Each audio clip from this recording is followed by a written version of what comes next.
दोस्तों आज की इस वीडियो में हम लोग इस तरह के प्रश्नों का गुणनखंड ज्ञात करना सीखेंगे। सबसे पहले मैं आपको बता देता हूँ, ये वीडियो गुणनखंड सिखाने के ऊपर पूरे यूट्यूब पर सबसे सरल वीडियो है। इस वीडियो को देखने के बाद एक कमज़ोर से कमज़ोर बच्चा भी गुणनखंड करना सीख जाएगा।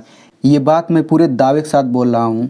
आप अपने आप को लकी समझिए कि आपको ये वीडियो देखने का मौका मिल रहा है। तो चलिए इस वीडियो को शुरू करते हैं। तो देखिए, मैंने गुणनखंड सिखाने के लिए यहाँ पर 3 प्रश्न लिया हुआ है और मैं आपको बता देना चाहता हूँ कि अगर आप इस तरह के गुणनखंड वाले सवाल में थोड़ा सा भी गलती नहीं करना चाहते तो आप ये तीनों ज़रूर समझिएगा, क्योंकि मेरे 3 प्रश्न लेने का मतलब ये है कि मैंने इन तीनों में नया नया कॉन्सेप्ट सिखाया है। यानी कि इन तीनों को मिला करके ही आप गुणनखंड का जो पूरा कॉन्सेप्ट होता है वो आप सीख पाएंगे और आपसे थोड़ा सा भी गलती नहीं होगा। लेकिन अगर आप ये तीनों नहीं समझेंगे तो आपसे कुछ ना कुछ गलती ज़रूर होगा। ठीक है, तो चलिए सबसे पहले हम इस पहले वाले क्वेश्चन को हल करते हैं। तो देखिए, ये पहला क्वेश्चन क्या है। तो ये पहला क्वेश्चन है 4x² + 5x - 6। ठीक है, तो आपको ऐसे ही गुणनखंड ज्ञात करने के लिए सवाल दिया जाएगा। तो सबसे पहला काम आपको क्या करना रहेगा, तो ध्यान से समझिएगा।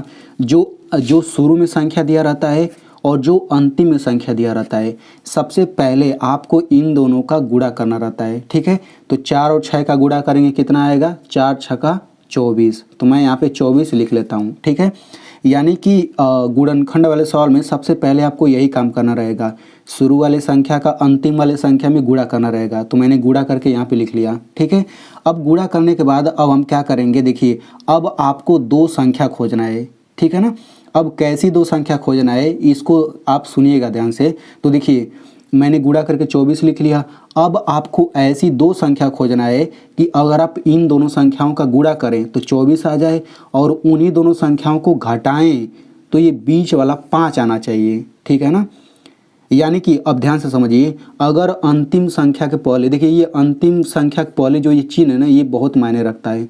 अंतिम संख्या के पहले अगर माइनस है तो उन दोनों संख्याओं को घटा करके ये बीच वाला 5 लाना रहेगा। अगर अंतिम संख्या के पहले प्लस है तो उन दोनों संख्याओं को जोड़ करके ये बीच वाला लाना रहेगा। ठीक है ना, इतना आप ध्यान दीजिएगा, क्योंकि माइनस का मतलब घटाना होता है, प्लस का मतलब जोड़ना होता है। ठीक है, तो मैं यहाँ पे आपको एक बार फिर से बता देता हूँ कि आपको ऐसी 2 संख्या खोजना है कि अगर आप उन दोनों संख्याओं का गुणा करें तो 24 आ जाए और उन दोनों संख्याओं को घटाएं तो 5 आ जाए। तो वो दोनों संख्या खोजिए ज़रा। तो देखिए, आपको दोनों संख्या खोजने के लिए आपको पहाड़ा पढ़ना पड़ेगा, यानी कि आपको ये देखना पड़ेगा कि 24 किस किस पहाड़े में आता है। तो देखिए 24 4 के पहाड़े में आता है, तो 4 × 6 = 24 होता है। ठीक है ना, तो मैं यहाँ पे 4 और 6 लिख लेता हूँ। देखिए 4 और 6 का गुणा करने पर 24 तो आ जाता है। अब इनको घटा करके देखते हैं कि 5 आता है कि नहीं। तो घटाने के लिए हमेशा बड़ी संख्या में से छोटी संख्या घटाएंगे। तो 6 में से 4 घटा के कितना आएगा? 2 आएगा। यानी कि जिन दोनों संख्या को हम लोग खोज रहे थे वे दोनों संख्या 4 और 6 तो नहीं है, क्योंकि हमें ऐसी 2 संख्या खोजना है जिनका गुणा करें तो 24 आ जाए और उनको घटाएं तो 5 आ जाए। ठीक है, लेकिन यहाँ पे इन दोनों का गुणा करने पर 24 तो आ रहा है, लेकिन घटाने पर 5 नहीं आ रहा है। तो अब हम दूसरा संख्या खोजेंगे। तो अब देखिए 8 के पहाड़े में 24 आता है, 8 × 3 = 24। ठीक है ना, तो मैं यहाँ पे 8 और 3 लिख लेता हूँ। तो देखिए 8 और 3 का गुणा करने पर 24 तो आ जाता है। इनको घटाते हैं तो बड़ी संख्या में से छोटी संख्या घटाएंगे, कितना आएगा? 5। यानी कि जिन दोनों संख्या को हम खोज रहे थे वे दोनों संख्या 8 और 3 है, क्योंकि 8 और 3 का गुणा करने पर 24 भी आ जाता है, इनको घटाने पर 5 भी आ जाता है। तो हमने वो दोनों संख्या खोज लिया। तो आपको दोनों संख्या हर एक गुणनखंड वाले सवाल में खोजना रहेगा। ऐसे ही 2 संख्या खोजना रहेगा। जैसे इस वाले सवाल में दोनों संख्या 8 और 3 है, तो दोनों संख्या खोजने के बाद अब आपको क्या करना रहेगा वो आप ध्यान से समझिएगा। अब इन दोनों संख्या को 4 बार लिखिए। ठीक है ना, तो मैं यहाँ पे 4 बार लिखता हूँ। 8 3 1 बार हो गया, 8 3 2 बार हो गया, 8 3 3 बार हो गया, 8 3 4 बार हो गया। 4 बार लिखने के बाद आपको क्या करना रहेगा, आप क्या करिए, दोनों में प्लस प्लस लगा दीजिए, दोनों में प्लस प्लस, और यहाँ पर दोनों में माइनस माइनस का चिन्ह लगा दीजिए। अब इसके बाद हम क्या करेंगे, ये पहले में माइनस दूसरे में पहले में प्लस दूसरे में माइनस लगा देंगे। अब पहले में माइनस और दूसरे में प्लस। ठीक है ना, इतना हम करेंगे। इतना करने के बाद हम क्या करेंगे, देखिए इतना कर लेने के बाद अब हम इसको हल करेंगे। तो देखिए +8 + 3 कितना आता है, ये आपका आ जाता है +11। -8 - 3 कितना आता है, -11 आ जाता है। ठीक है, +8 - 3 कितना आ जाता है, ये आपका आ जाएगा +5। -8 + 3 कितना आ जाता है, ये आपका आ जाएगा -5। ठीक है, अब इसके बाद ये हल कैसे हो गया, इसके बाद इतना कैसे आया, ये मैं आपको थोड़ा सा रूल बता देता हूँ। तो जल्दी जल्दी मैं आपको यहाँ पे बता देता हूँ। तो देखिए ध्यान से, अगर प्लस प्लस का चिन्ह रहेगा तो दोनों संख्याओं को जोड़ते हैं और बड़ी संख्या के पहले का चिन्ह लगाते हैं। अगर माइनस माइनस का चिन्ह है तो दोनों संख्याओं को जोड़ते हैं और बड़ी संख्या के पहले का चिन्ह लगाते हैं। प्लस माइनस का चिन्ह है तो दोनों संख्याओं को घटाते हैं। दोनों संख्याओं को घटाने का मतलब है कि बड़ी में से छोटी संख्या घटाते हैं और बड़ी संख्या के पहले का चिन्ह लगाते हैं। माइनस प्लस का चिन्ह है तो दोनों संख्याओं को घटाते हैं और बड़ी संख्या के पहले का चिन्ह लगाते हैं। ठीक है ना। तो अब ये रूल आप लोग स्क्रीनशॉट ले लीजिए, इसके बाद मैं आपको समझाता हूँ। ठीक है। तो देखिए इसमें प्लस प्लस का चिन्ह है तो जोड़ते हैं, तो 8 में 3 जोड़ा 11 आ गया और बड़ी संख्या 8 है, इसके पहले प्लस है तो मैंने यहाँ पे प्लस लगा दिया। ठीक है। माइनस माइनस का चिन्ह है तो संख्याओं को जोड़ते हैं, तो 8 3 11 आ गया, 8 बड़ी है तो इसके पहले माइनस है तो मैंने माइनस का चिन्ह लगा दिया। अब देखिए प्लस माइनस का चिन्ह है तो घटाते हैं, तो बड़ा में से छोटा घटाते हैं, तो 8 में से 3 घटा 5 आ गया और 8 बड़ा है, प्लस का चिन्ह तो प्लस लगा दिया। बिल्कुल उसी तरह इसमें भी। ठीक है। अब इतना कर लेने के बाद अब आप ध्यान से समझिएगा। देखिए अब आपको बीच वाला जो संख्या है ना, अब इसके पहले देखिए प्लस है, अब आपको ये चिन्ह सही से देखना है। तो ये +5 है ना, तो अब देखिए +5 है ना, तो +5 इसमें इन चारों में कहीं ना कहीं जरूर आ जाएगा +5। तो देखिए +5 यहाँ पे है, यानी कि बीच वाला चिन्ह सहित इन चारों में से हमेशा कहीं ना कहीं जरूर मिलेगा। तो +5 यहाँ पे है।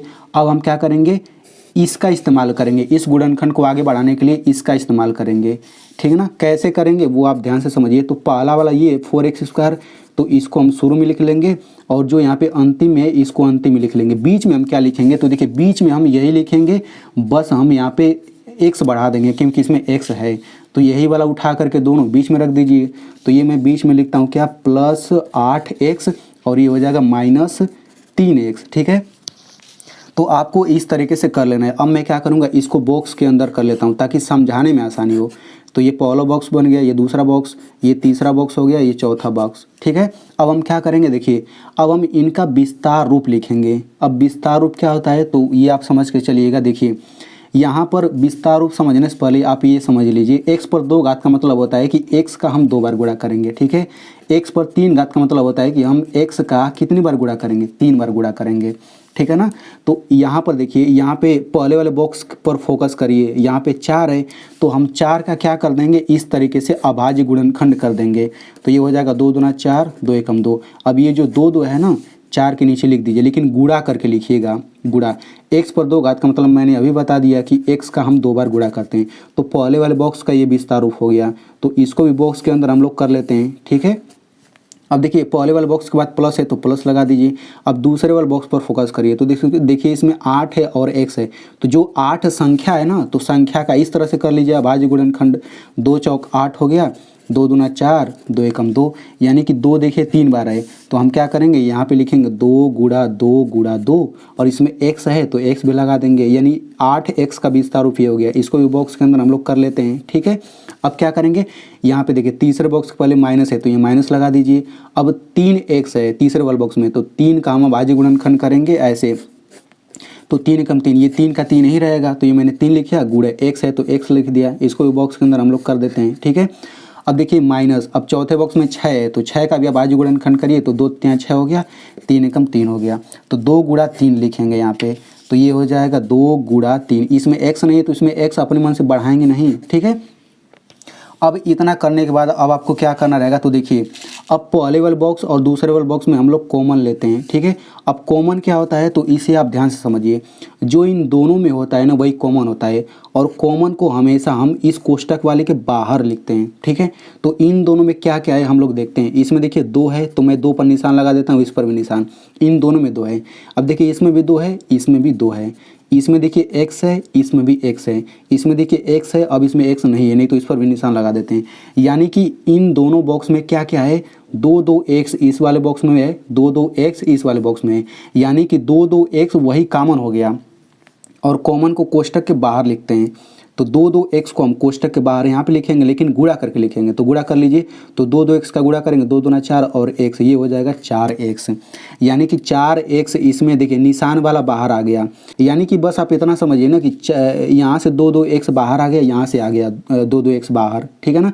अब यहाँ पे पहले वाले बॉक्स में इस पर निशान नहीं है तो इसको अंदर लिखे कोष्टक के, प्लस है तो प्लस लिखिए, और यहाँ पर देखिए इस पर निशान नहीं है तो इसको भी यहाँ पर लिख दीजिए। ठीक है।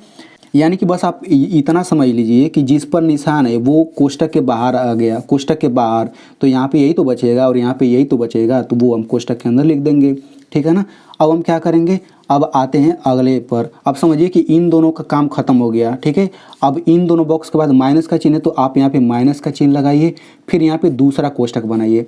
अब इस दूसरे कोष्टक में बिल्कुल यही वाला उतार दीजिए, ठीक ना। आपको कुछ भी अलग नहीं करना है, जितना मैं आपको बता रहा हूँ केवल आप उतना करेंगे तो आपका एक भी सवाल गलत नहीं होगा, ठीक है। तो यही वाला चीज़ उठा के यहाँ पे लिख दीजिए।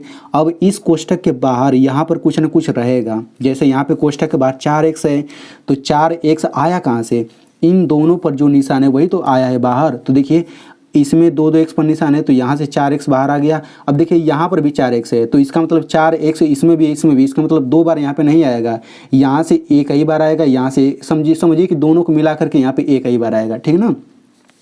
तो वैसे ही अब इन दोनों में जो रहेगा वही बाहर आ जाएगा। तो देखिए इसमें 3 है, इसमें भी 3 है, इसमें x है, इसमें x नहीं है, तो इसमें भी 3 है, इसमें भी 3 है, तो केवल इन दोनों में से केवल एक ही 3 यहाँ पे बाहर आ जाएगा, ठीक है।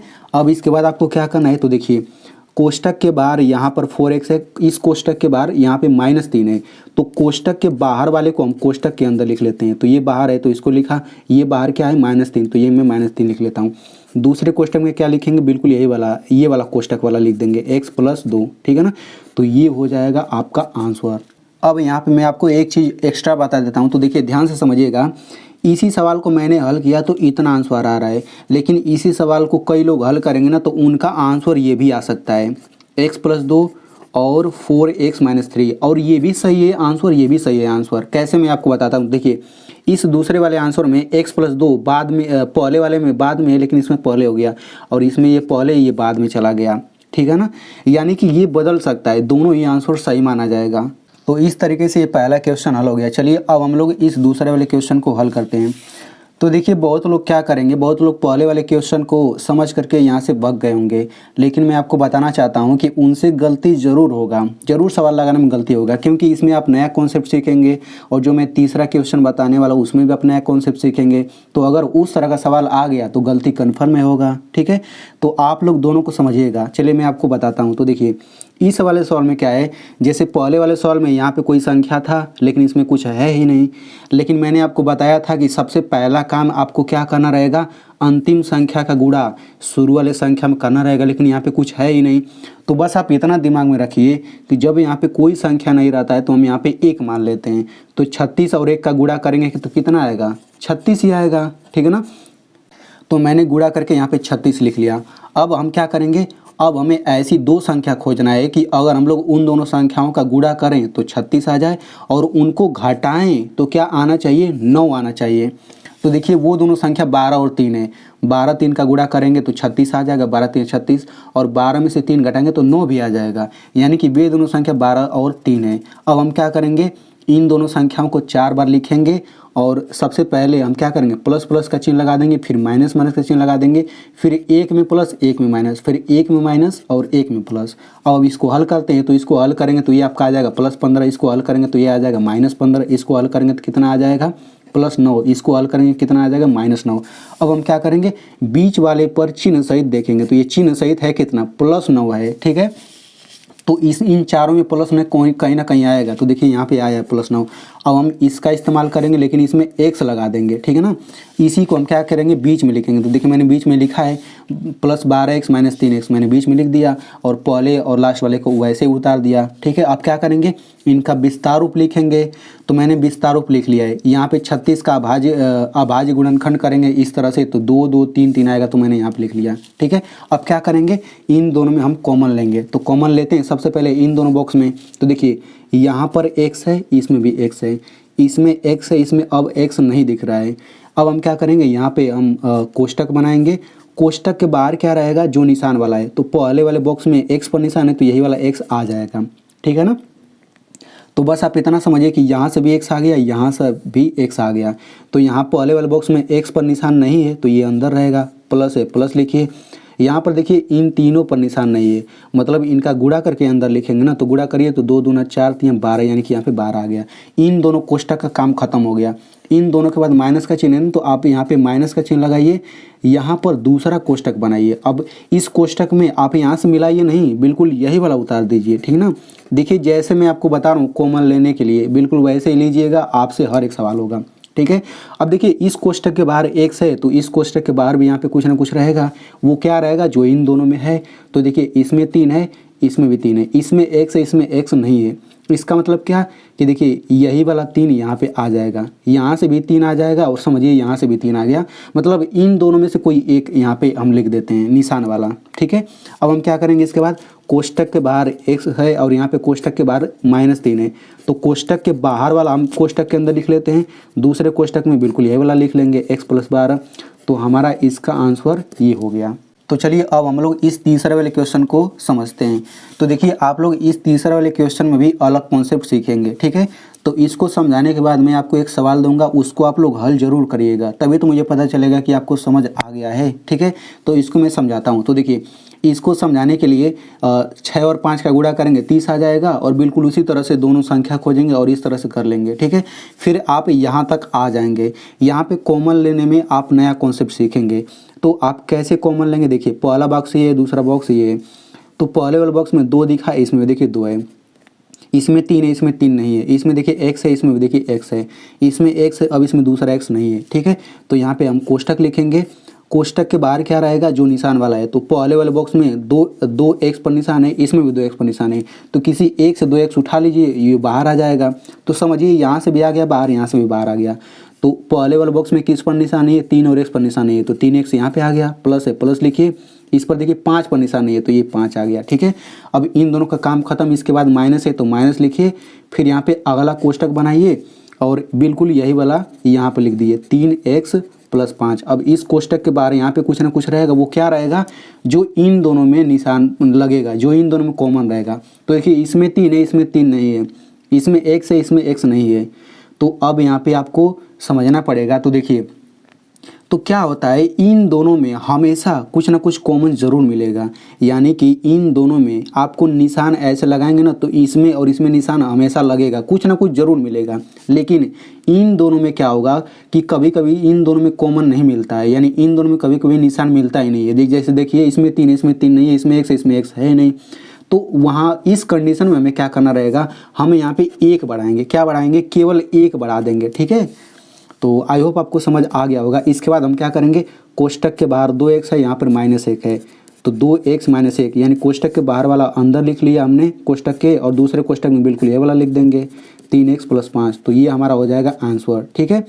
अब मैं आपको यहाँ पे सवाल देता हूँ, तो आप लोग इस सवाल का आप लोग आंसर ज़रूर बताइएगा कमेंट बॉक्स में।